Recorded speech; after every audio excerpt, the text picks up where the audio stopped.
개빈 뉴섬 캘리포니아 주지사가 주 역사상 최대 규모의 경기 부양안을 발표했습니다. 부양안에는 연소득 7만 5천 달러 이하인 납세자에게 600달러의 현금을 지급하는 내용이 포함돼 통과 여부에 관심이 집중되고 있습니다.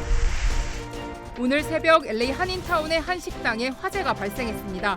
목격자들의 신고로 다행히 인명피해 없이 화재는 진압됐습니다. 경찰은 이번 사건을 방화범죄로 보고 용의자를 추적하고 있습니다.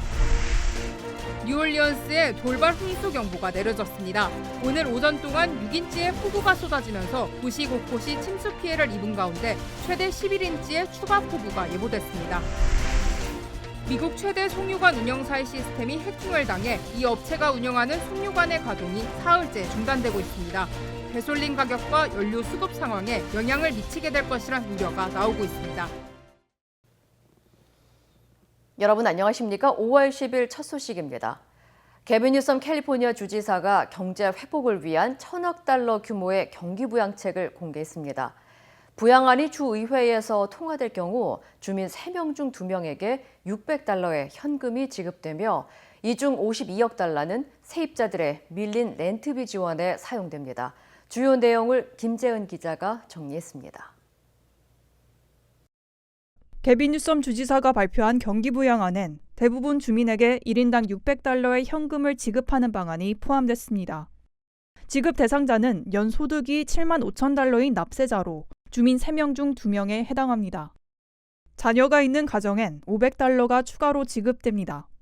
재정 흑자 등으로 이뤄진 이번 부양안은 캘리포니아주 역사상 최대 규모입니다.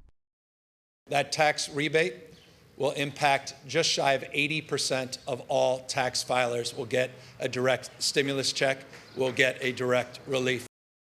또 주 정부가 이미 통과시킨 렌트비 지원에 52억 달러를 추가로 투입해 지원기금 규모를 2배로 늘렸습니다. 당국은 이를 사용해 지난해 4월부터 미납된 저소득층 세입자들의 렌트비를 100% 지원할 계획입니다. 체납된 전기와 가스, 수도요금 지원에도 20억 달러가 배정됐습니다. Rent is just one part of the burden of households. Issues of gas, electricity, and water are real. So today we're announcing $2 billion of direct relief. 뉴섬 주지사는 부양안이 최종 통과될 경우 캘리포니아주가 팬데믹에서 벗어나 당초 계획대로 다음 달 15일 경제 정상화에 돌입할 수 있을 것으로 내다봤습니다. 해당 부양책은 오는 14일 주의회에 발표됩니다. 현재 민주당이 주의회를 장악하고 있어 부양안은 무리 없이 통과될 가능성이 큽니다. 하지만 일각에선 부양책 발표가 리콜 선거에 직면한 뉴섬 주지사의 보여주기식 정책이란 비판도 일고 있어 주의회에서 어떤 논의가 오갈지 귀추가 주목됩니다. MBC 뉴스 김재은입니다. 한편 미 상공회의소는 연방정부가 지원하는 주 300달러의 추가 실업수당 지급을 즉각 중단할 것을 촉구하고 나섰습니다.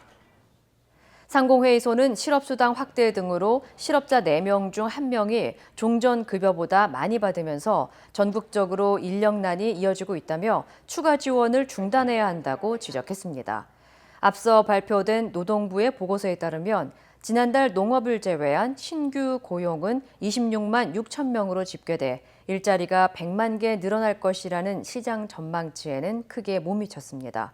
현재 300달러의 주간 실업급여는 9월 4일까지 지급 기한이 연장됐지만 몬태나와 사우스캐롤라이나 주정부는 이를 6월 말로 조기 종료하기로 했습니다. 오늘 새벽 LA 한인타운의 한 식당에 화재가 발생했습니다. 다행히 큰 인명피해 없이 화재는 진압됐지만 식당 CCTV에는 길거리에서 태연하게 식당 건물에 불을 지르는 방화범의 모습이 잡혔습니다. 여준호 기자의 보도입니다. 신문 뭉치를 든 한 남성이 한인 식당 앞에서 두리번거리더니 갖고 있던 신문지를 이용해 식당 담벼락에 불을 지르기 시작합니다. 불이 잘 붙지 않았는지 이내 옆으로 자리를 옮겨 또다시 태연하게 불을 지르고 사라집니다. 주변을 지나가던 차량 운전자들의 신고로 소방대원들이 출동하면서 불은 15분 만에 꺼졌습니다. 인명피해는 없었지만 그 사이 식당 현수막과 조형물, 천막 등이 불에 타 2만여 달러 상당의 재산 피해가 발생했습니다.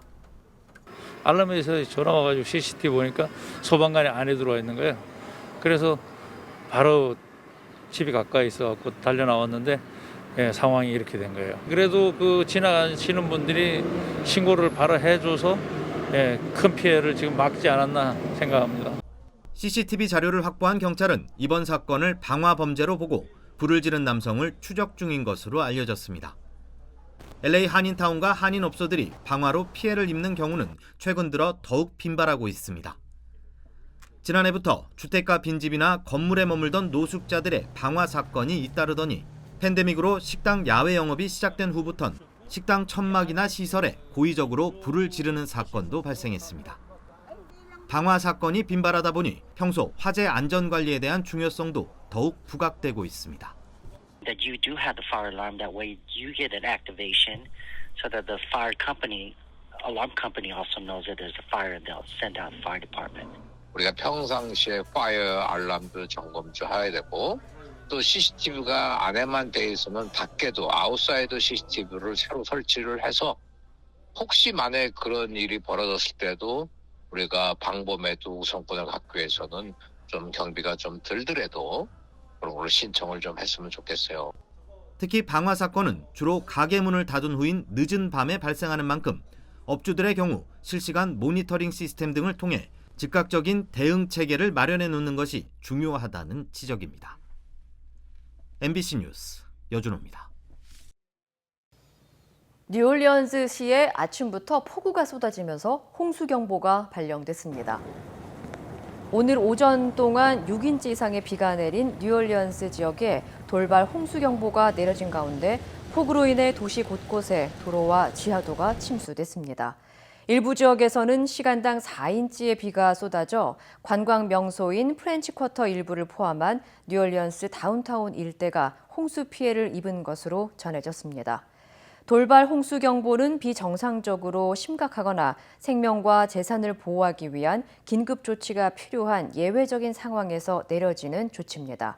기상국은 메트로 뉴올리언스 지역에 최대 11인치의 추가 폭우가 내릴 것으로 예측했으며 도심 지역에서 치명적인 홍수 피해가 발생할 수 있다고 경고했습니다. 이외에도 루이지애나 남부의 베턴루지와 미시시피주의 빌럭시 등에도 돌발 홍수주의보가 발효됐으며 텍사스와 아칸소 등에서도 홍수 피해가 예고됐습니다. 콜로라도주에서 생일 파티 도중 총기 난사 사건이 벌어져 용의자를 포함해 7명이 숨졌습니다. 콜로라도주 경찰 당국은 어제 새벽 12시 20분쯤 콜로라도 스프링스 동쪽에 위치한 한 이동식 주택 단지에서 총격 사건 신고를 받고 출동했습니다. 경찰은 한 남성이 생일 파티가 열리고 있는 가정집에 들어가 총을 난사한 뒤 스스로 목숨을 끊었다고 밝혔습니다. 사건 현장에서는 6명이 숨진 채 발견됐고 1명이 심각하게 다쳐 병원으로 이송됐지만 결국 숨진 것으로 전해졌습니다. 경찰은 용의자가 현장에서 숨진 한 여성의 남자친구인 것으로 추정하고 있으며 현재 정확한 범행 동기를 조사하고 있습니다. 헐리우드에서 열린 대규모 마더스데이 행사에서는 총격이 일어나 4명의 사상자가 발생했습니다. LA 경찰에 따르면 어젯밤 10시 15분쯤 선셋고어 스튜디오 인근에서 한 대가족이 마더스데이 모임을 하던 중 총격 사건이 발생해 남성 1명이 현장에서 숨지고 다른 남성 3명은 총상을 입고 병원으로 이송됐습니다. 경찰은 행사에 2명의 무장괴한이 침입해 총격을 가하고 도주했으며 최소 30발의 총격이 발생한 것으로 전해졌습니다. 오늘 오전 수사가 진행 중인 사건 현장에는 희생자들의 가족들이 몰려들면서 인근 도로 일대가 폐쇄되기도 했습니다. 경찰은 희생자들이 무장괴한들의 표적이 된 것으로 보인다고 말했지만 범행 동기나 갱과의 관련 여부에 대해서는 밝히지 않았습니다. 오늘 오전 플로리다주 올랜도의 이민국 건물에서도 총격이 발생해 1명이 숨졌습니다. 올랜도 경찰국에 따르면 오늘 오전 9시 47분쯤 한 남녀가 코퍼레이트 센터 블러버드에 위치한 이민국 건물에 들어가려던 중 차에 타고 있던 괴한이 총을 쐈고 남성은 현장에서 사망했습니다. A Hispanic drove up, confronted the Hispanic female and the Hispanic male, fired some shots. The male fell to the ground, deceased at the scene. The female was able to escape. 경찰은 용의자는 여성의 전 남편이라고 밝혔으며 현장을 탈출한 여성은 다치지 않았다고 전했습니다.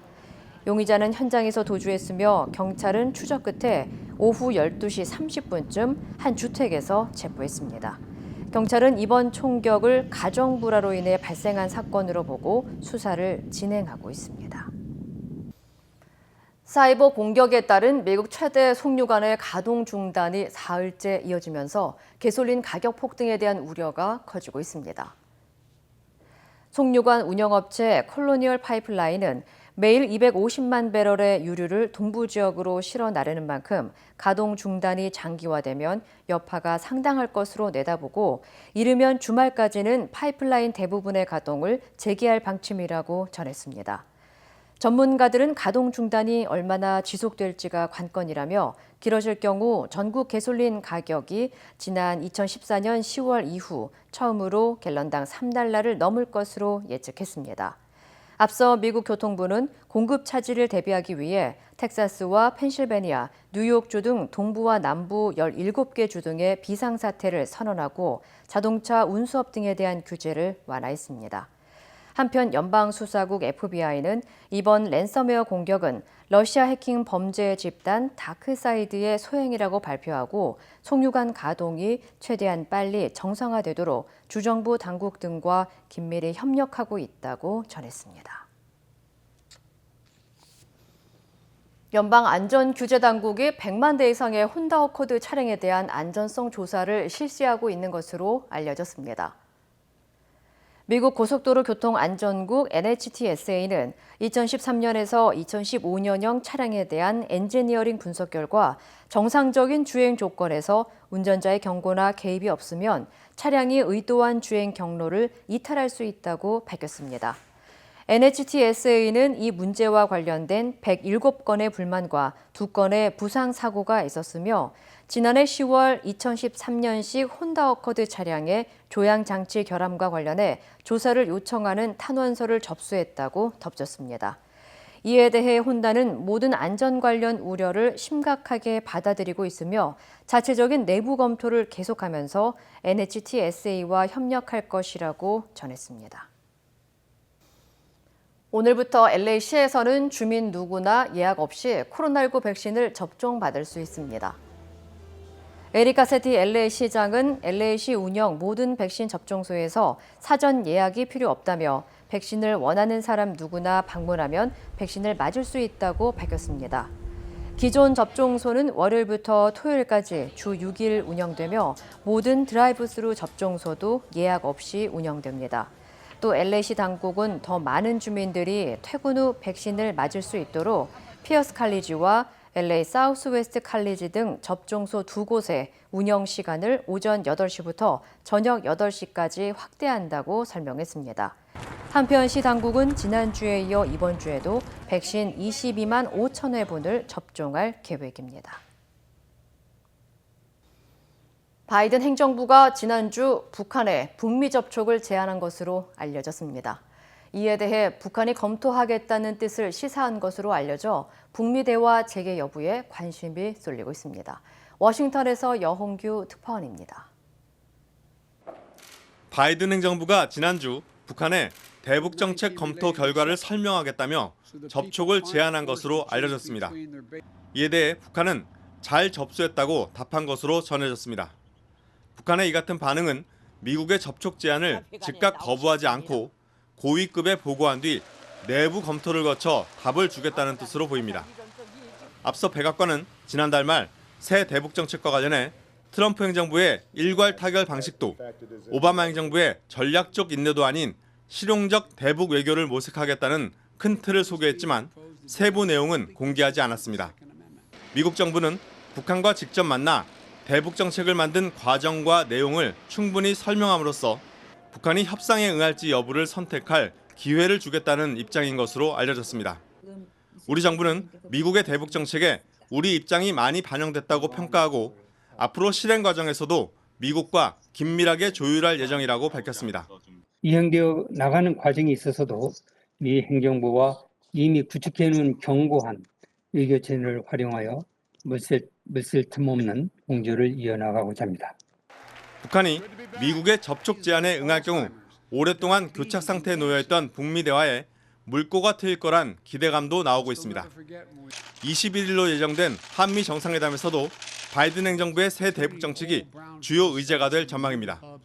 특히 이번 회담에서 한미 정상이 북한을 협상 테이블로 나오게 할 구체적인 유인책과 관련해 어떤 의견을 나눌지 관심이 모아지고 있습니다. 워싱턴에서 MBC 뉴스 여홍규입니다. 테슬라의 CEO 일론 머스크가 미국의 한 TV쇼에 출연해 도지코인에 대해 농담을 했는데 이에 코인 가격이 또 출렁였습니다. 정진욱 기자입니다. 미국의 주말 TV쇼 SNL, 일론 머스크가 출연했습니다.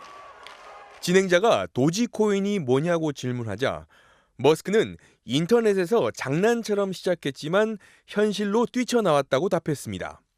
진행자가 또 물어봤습니다. 사기입니까? 그러자 머스크는 그렇다, 사기다라고 답했습니다. 함께 출연한 어머니가 어머니날 선물이 도지코인이 아니기를 바란다고 하자 머스크는 도지코인이 선물인데라며 웃었습니다. 코미디 프로그램의 농담 몇 마디에 시장이 출렁였습니다. 0.73달러까지 올랐던 도지코인은 방송 뒤 8시간 만에 30% 넘게 급락했습니다.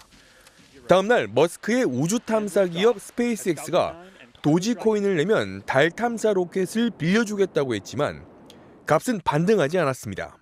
지금 도지코인이 사실은 상당히 신뢰 기반이 취약하다라는 의미로 해석이 가능하거든요. 굉장히 위험한 상품으로 인식할 필요성이 있을 것 같고요. 전문가들은 머스크가 자기만의 혁신적 이미지를 유지하고 투자를 이끌어내기 위해 암호화폐를 이용하고 있다고 지적합니다. 금융규제라든지 아니면 그런 기존의 산업계의 대척점에 서 있다는 걸 부각시키고 싶은 거죠. 그런 이미지가 이 사람한테 추가 투자를 불러올 거라는 거죠. 머스크의 말 몇 마디에 도지코인이 폭락하자 이번에는 사람들이 또 다른 가상화폐 이더리움으로 몰려갔습니다. 처음으로 4,000달러를 넘어 비트코인 시가총액의 절반에 육박했습니다. MBC 뉴스 정준욱입니다. 취임 4년을 맞은 문재인 대통령이 남은 임기, 각오와 현안에 대한 입장을 밝혔습니다. 특히 부동산 정책에 대해 죽비를 맞고 정신이 번쩍 들 만한 심판을 받았다고 평가했고 전직 대통령과 이재용 부회장 사면에 대해서는 판단해보겠다며 다소 달라진 입장을 밝혔습니다. 엄지인 기자입니다. 집값을 잡겠다는 목표를 이루지 못했다. 취임 4년 가장 공을 들였던 부동산 문제를 가장 아쉬운 점으로 꼽은 문재인 대통령은 할 말이 없게 됐다면서 자세를 낮췄습니다. 정말 죽비를 맞고 정신이 번쩍 이렇게 들 만한 그런 심판을 받았다 생각하고요. 투기 수요 억제, 주택 공급 확대라는 정책 기조는 유지하면서 실수요자 부담을 완화하는 이른바 정책 보완에 초점을 두겠다고 강조했습니다. 실수요자가 집을 사는 데에도 그것이 오히려 어려움으로 작용하고 있다든지 더 큰 부담이 되고 있다든지 하는 부분들은 조정할 필요가 있을 것이라고 봅니다. 이명박, 박근혜 두 전직 대통령과 이재용 삼성전자 부회장에 대한 사면 문제에선 미묘한 입장 변화가 엿보였습니다.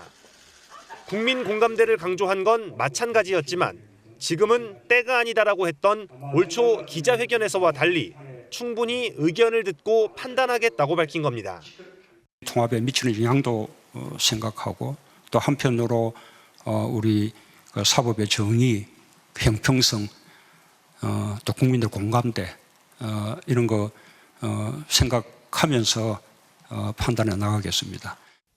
강성 지지자들의 문자 폭탄 논란에 대해선 예의와 배려를 당부했습니다. 또 차기 대통령에 대한 질문에선 시대 정신과 균형 감각을 중요한 덕목으로 꼽으면서도 유력 야권 주자인 윤석열 전 검찰총장에 대한 직접적인 평가는 유보했습니다. 지금 유력한 그 차기 대선 주자로 그렇게 이제 인정이 되고 있기 때문에 제가 아무 말도 하지 않는 것이 이렇게 바람직할 것 같습니다. 북한을 향해선 한미 정상회담에서 남북 북미 대화 복원의 길을 찾겠다며 남은 임기에 조급해하지 않겠다고 거듭 호응을 촉구했습니다. MBC 뉴스 엄지인입니다. 한국의 수도권 일대에서 집주인이 전세 보증금을 떼먹었다는 신고가 잇따라 경찰이 수사에 나섰는데 피해 규모가 300억 원에 달합니다. 알고 보니 집주인은 50대 어머니와 30대 초반의 두 딸이었는데 세 모녀가 보유한 집이 500채가 넘었습니다. 정혜인 기자입니다. 서울 강서구의 한 다세대 주택. 19채 가운데 18채를 박모 씨 자매가 소유하고 있습니다. 구로구의 또 다른 다세대 주택도 마찬가지. 15채 중 11채의 소유주가 박 씨 자매입니다. 그런데 박 씨 자매와 전세 계약을 맺은 세입자들 중 보증금을 돌려받지 못해 이사를 못 가는 경우가 속출하고 있습니다. 자기가 현금이 인지한 게 없다. 보증 돌려줄 수가 없다. 몇 채는 이미 가압류 상태라 사실상 보증금을 돌려받기가 불가능합니다. 서울 은평구, 관악구 등에서도 비슷한 피해가 속출하고 있는데 집주인은 모두 박 씨 자매였습니다. 이들 자매가 임대사업자 등록을 한 건 지난 2017년. 당시 12채였던 집은 불과 2년 뒤 무려 524채로 늘었습니다. 전세를 끼고 집을 사는 이른바 갭투자로 집을 사모은 겁니다. 이들은 전세 만기가 돌아오면 세입자에게 집을 살 생각이 있냐며 매매로 유도해 시세 차익을 얻었습니다. 세입자가 거부하면 돈이 없다며 보증금을 안 주고 버텼습니다. 계약 과정에는 모두 박 씨 자매의 엄마가 개입한 것으로 알려졌습니다. 전화를 하면 전화를 받지 않습니다. 저 문자로만 답을 해달라고 항상 이야기를 하고요. 일을 하는 중이라 바쁘니까 차단하겠다. 지금까지 세입자들이 신고한 피해 건수는 136건. 규모는 300억 원에 달합니다. 절반 이상이 보증보험에 가입하지 않아서 피해 구제도 쉽지 않은 상황입니다. 전 재산이에요. 저희가 이 집이 해결이 안 되니까 딴 데로 이사를 못 가는 거예요. 많이 넘어서 결혼을 해서 그동안 열심히 해서 모은 돈인 거잖아요. 경찰은 아직 드러나지 않는 피해가 더 있을 것으로 보고 세 모녀의 추가 사기 행각을 조사 중입니다. MBC 뉴스 정혜인입니다. 미국의 아카데미상과 함께 양대 영화상으로 손꼽히는 골든글러브가 존폐 위기에 내몰렸습니다. 관련 소식 전해드립니다. 현지 매체에 따르면 지난 10일 넷플릭스와 할리우드 스타들을 고객으로 둔 100여 개 홍보 대행사들이 잇따라 골든글로브 보이콧을 선언했습니다. 할리우드 영화계에서 골든글로브의 차별성과 배타성, 부패 의혹을 비판하는 목소리가 확산하고 있고 골든글로브를 주관하는 할리우드 외신기자협회가 개혁의 대상으로 지목됐기 때문인데요. 영화 업계에서는 앞으로 협회가 과감한 개혁 조치를 내놓지 않으면 내년 골든글로브 시상식 개최가 어려울 수 있다는 전망까지 나오고 있습니다. 미국의 거대 유통업체인 아마존 사이트에서 적발된 위조품 판매 시도가 지난해에만 100억 건이 넘는 것으로 드러났습니다. 재작년 위조품 퇴치를 선언하고 판별 기술 도입을 선언한 아마존이 위조품 판매 시도 규모를 집계 발표한 것은 이번이 처음인데요. 아마존은 적발된 위조품 판매 시도는 직전 해인 2019년보다 67% 증가했다며 코로나19로 온라인 쇼핑이 늘면서 웹사이트에서 위조품을 판매하려는 시도가 늘어난 것으로 분석했는데요. 자사 도매 창고로 보내진 위조품 200만 개는 모두 폐기했다고 전했습니다. 프랑스의 악명 높은 희대의 살인마로 종신형을 살던 미셸 푸르니레가 사망했습니다. 9살 난 아이부터 대학생까지 총 8명의 여성을 성폭행하고 살해한 그는 종신형을 선고받고 복역 중이었는데요. 그제 호흡 부전 증상을 보여 병원으로 옮겨졌으나 의료진이 소생 가능성이 없다고 판단해 인위적으로 혼수 상태에 빠뜨린 것으로 알려졌습니다. 푸르니레는 자백한 살인만 11건으로 감옥살이 중 만난 세 번째 아내와 함께 범행을 저지르다 두 사람 모두 2008년 무기징역을 선고받았습니다. 영국 런던 템스강의 어린 밍크 고래가 콘크리트 구조물에 걸려 고립됐다가 밤샘 구조 작업 끝에 구조됐습니다. 지난 9일 길이 약 3m의 새끼 고래가 런던 리치먼드 지역의 수문에 있는 보트롤러에 걸린 채 발견된 건데요. 시민들이 지켜보는 가운데 오후 9시쯤 도착한 국립구명기관이 새벽까지 구조 작업을 펼친 끝에 무사히 구조에 성공했습니다. 구조된 어린 밍크고래는 부상 여부를 살펴 바다로 돌아갈 예정이라고 전해졌습니다. 이 시각 세계였습니다.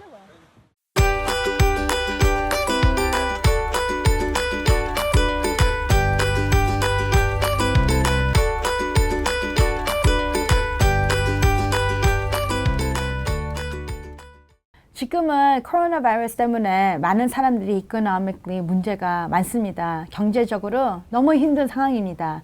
그 중에 하나가 뭐냐면은 가지고 있는 집, 가지고 있는 재산, 가지고 있는 커머셜 프로퍼티를 팔라고 할 때 팔고 싶은데 내가 이 집을 혼자 가지고 있는 게 아니라 타이러에 내 오빠도 같이 들어가 있다.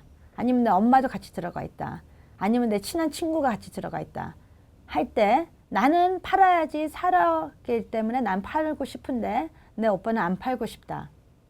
끝까지 안 판다고 한다. 대화가 안 된다. 할 때는 어떻게 합니까? 한 사람은 팔고 싶고 한 사람은 안 팔고 싶은데 이 대화에서는 그렇게 나가서는 끝이 없습니다. 그렇기 때문에 법으로 할 수 있는 해결서는 partition이라는 소송이 있습니다. partition을 파일링 하면은 판사가 이 상황의 문제를 해결을 해줍니다. 해결해주는 방법이 하나는 buyout. 그러니까 안 팔고 싶은 사람이 팔고 싶은 사람한테 자기의 목을 캐시로 줘가지고 끝내고, 아니면 돈이 없다 할 때는 판사가 판사의 명령으로 이 집을 팔게 해가지고 50-50으로 나눌 수가 있는 상황이 됩니다. 그렇지만 안 팔고 싶은 사람은 공평하게 그러면은 자기의 answer, 자기가 할 수 있는 거를 가지고 와야 됩니다. 그게 바로 buyout입니다. 자기가 안 팔고 싶다고 우기면은 팔고 싶은 사람한테도 똑같이 공평하게 하기 위해서는 그 사람한테 돈을 줘야 됩니다. 그냥 끝까지 안 팔고 싶다 하고 우기고는 나갈 수는 없습니다. 왜냐하면은 팔고 싶은 사람도 자기의 인트레스트가 있기 때문에 고민할 필요가 없습니다. 법으로 해결을 해줄 수 있는 답변이라는 partition이 있기 때문에 있는 상황이 많은데 많은 사람들이 전화 와가지고 5년 싸웠다. 이제는 내 형제하고 남이 됐다. 너무 화가 난다. 대화가 안 된다. 그 단계까지 갈 필요가 없습니다. 판사가 알아서 해결을 해줄 수 있는 방향이 있습니다. 물론 법원으로 움직일 때는 1년 반, 1년이 걸릴 수 있는 과정이 있지만, 그 프로시저가 있지만 그거를 다 밟고 끝에 가서는 판사가 시원하게 해결을 해주는 상황입니다.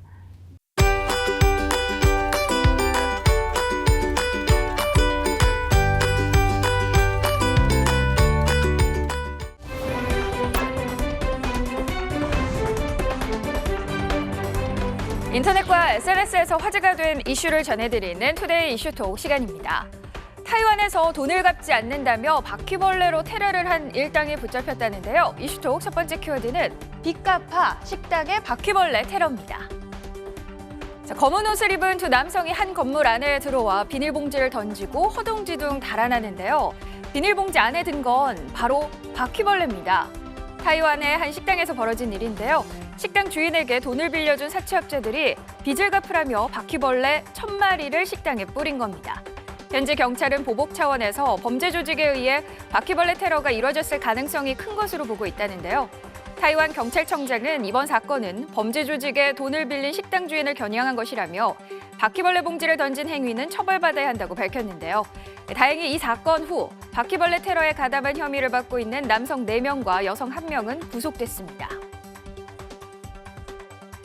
중국에서는 관광객 유치를 위해서 두 절벽 사이를 잇는 유리다리를 짓는 게 유행이었는데요. 두 번째 키워드입니다. 밑빠진 유리다리 260m 상공의 고립입니다. 한 남성이 철제 난간을 아슬아슬 붙잡고 있는 모습입니다. 자세히 보니 남성 주변에 다리가 뻥 뚫려 있죠. 지난 7일 중국 롱징시 비암산에 있는 유리다리가 강풍에 파손되면서 관광객이 강에서부터 260m 높이에 설치된 다리에 고립되는 아찔한 상황이 펼쳐졌습니다. 공포에 떨던 관광객은 신고를 받고 출동한 소방대원의 지시를 받으며 유리다리 위에서 자력으로 탈출했다는데요. 관리소 측은 보수공사를 위해 유리다리를 임시 폐쇄하고 안전진단을 진행 중이라고 밝혔습니다. 중국은 2016년 장자재에 유리다리를 설치한 후 전국 각지에 이러한 시설이 우후죽순처럼 조성됐는데요. 하지만 안전 문제가 끊이지 않자 허베이성에 설치된 32개의 투명다리와 전망대를 폐쇄한 바 있습니다. 인도네시아의 한 바나나 농장이 코끼리 무리의 습격으로 초토화됐는데요. 그런데 단 한 그루만 멀쩡했다고 합니다. 세 번째 키워드입니다. 쑥대밭 만든 코끼리 한 그루만 남깁니다. 주민들이 쓰러진 바나나 나무를 망연자실 쳐다보는데요. 그런데 단 한 그루만 멀쩡하죠? 지난 8일 인도 남부 타밀나두주 한 마을의 바나나 농장을 습격한 코끼리 5마리가 바나나 나무 300그루를 힘으로 쓰러뜨리며 일대를 쑥대밭으로 만들었다는데요. 녀석들은 유독 이 한 그루 나무만 피해 다녔다고 합니다. 이를 이상하게 여긴 바나나 농장 주인은 코끼리 떼가 사라지길 기다렸다가 멀쩡하게 남은 바나나 나무를 살펴봤는데요. 코끼리가 생명의 소중함을 알았던 걸까요? 바나나 열매 위에 둥지가 있었고 그 안에는 4-5마리의 새끼새가 있었던 겁니다. 바나나 숲 주인은 300개 이상의 나무를 쓰러뜨린 코끼리가 우연히 이 나무만 공격하지 않을 수는 없다며 새끼새를 배려해 의도적으로 건드리지 않은 것 같다고 말했습니다. 미국 옐로스톤 국립공원을 끼고 있는 아이다호주가 늑대 사냥을 놓고 때 아닌 공방을 벌이고 있다는데요. 마지막 키워드입니다. 보호하자더니 미국 늑대 사냥 논란입니다. 귀를 쫑긋 세우고 주변을 경계하는 이 동물. 미국 옐로스톤 국립공원에 사는 회색 늑대입니다. 19세기까지만 해도 미국 전역에서 서식했지만 무분별한 포획으로 1930년대 멸종위기에 처했는데요. 이후 야생동물 보호국의 노력으로 늑대의 개체수가 회복이 됐는데 또 한 번 위기를 맞게 됐습니다. 미국 아이다호주가 늑대 수를 1,500마리에서 150마리로 90% 이상 줄이는 늑대 사냥 지원 법안을 통과시킨 건데요. 특히 헬리콥터 사격과 야시경 장비로 늑대 사냥을 가능하도록 해서 사냥꾼들이 늑대를 죽이기 위해 모든 방법을 사용할 수 있게 했습니다. 현지에선 찬반 논란이 뜨거운데요. 인간의 축산업에 위협을 끼친다며 늑대 사냥이 필요하다는 의견도 있지만 아이다호 250만 마리의 소 중 매년 늑대에게 희생되는 숫자는 200마리 안팎에 불과하다며 늑대 사냥을 반대하는 목소리도 있다고 합니다. 투데이 이슈 톡이었습니다.